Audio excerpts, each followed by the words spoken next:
Vikram sir, first of all, welcome to Bangalore. So ಹೇಳಿ ಪೊನ್ನಿಯಿನ್ ಸೆಲ್ವಂ ಚಿತ್ರದ ಬಗ್ಗೆ ಕನ್ನಡ ವರ್ಷನ್ ಬಗ್ಗೆ ಮಾತಾಡೋದಕ್ಕೆ ಇವತ್ತು ಬಂದಿದ್ದೀರಾ. How happy are you sir? How excited are you? Hi everybody, ಎಲ್ಲರಿಗೂ ವಣಕಂ ಎಲ್ಲರಿಗೂ ನಮಸ್ಕಾರ. ಹೇಗಿದ್ದೀರಾ? Thank you.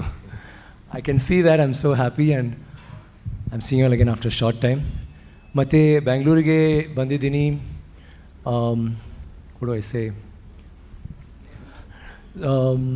ತುಂಬಾ ಖುಷಿ ತುಂಬಾ ಖುಷಿ ಆದಿತ್ತೆ and actually Ponniyin Selvan dubbing what do you say ನಡೀತಿರುವಾಗ I thought Wow sir, it's going really well. Like why not Kannada ಸ್ವಲ್ಪ ಕನ್ನಡ ಕೇಳಕ್ಕೆ ಟ್ರೈ ಮಾಡಿದೆ and I'm so sure I killed it. ನಾನು ಏನೇನೋ what did I say? ಏನೇನೋ ಅನ್ಕೊಂಡೆ ಮಾತಾಡಬೇಕು. I killed it. So if I did, I'm sorry, but anyway, it's so nice having you here. And I want to talk about Ponniyin Selvan. The thing is, Karthi is the expert on this. He will tell a lot. Before that, and the last word was Helbitte. Got it. Okay. It's a novel that was written around 1954-55, so almost 70 years. It's been a bestseller in Tamil literature, and it's the best novel that's ever happened. It's a historical with fantasy too. It's a fictional history, and it's about the Chola dynasty. There are so many things in the book that makes it very interesting, but what I wanted to bring to your notices is I think India is so rich in culture. It's not just Tamil Nadu or Karnataka, Andhra, or Kerala or South India. All over India, a very, let me say, a very loose comparison would be this story happens around the 9th century or like from the 9th to 10th century.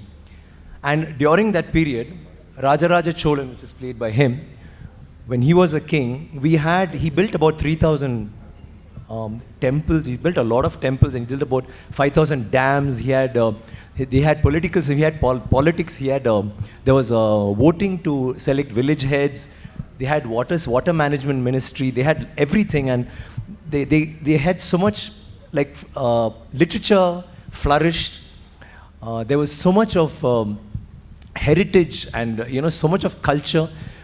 This, when you compare to the rest of the world at that time, is very strange because America got there. They were discovered 500 years later when it was still a country which was just filled with native Indians. So that was like that. That is the difference you can show in India, what was happening in India at that time. So that culture is something that is reflected in all our stories. Like this particular dynasty had its borders stretching all the way to Bali and to China, and even, for instance, even Karnataka, you have in Mahabharata and in Ramayana where they say that Hampi was once considered a capital of Bali. So that is the kind of influence we've all had around the world. And we are part of this story where all of us play very interesting characters. Some of us, like he is a fictional character, but all the others have been part of history, and we've done our roles which are very, very strong. The women in this film are, what do you say, very, very powerful, very strong-minded. Likewise, all the characters, like all of us are there. In this film, we have about 14 heroes.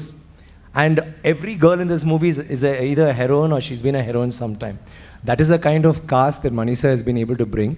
And talking about him, I think this movie deserves somebody like Manish sir, and he is the master craftsman, and we all feel so proud to be a part of this dream of his, which he's been trying to do for almost 40 years, and now he's finally done it.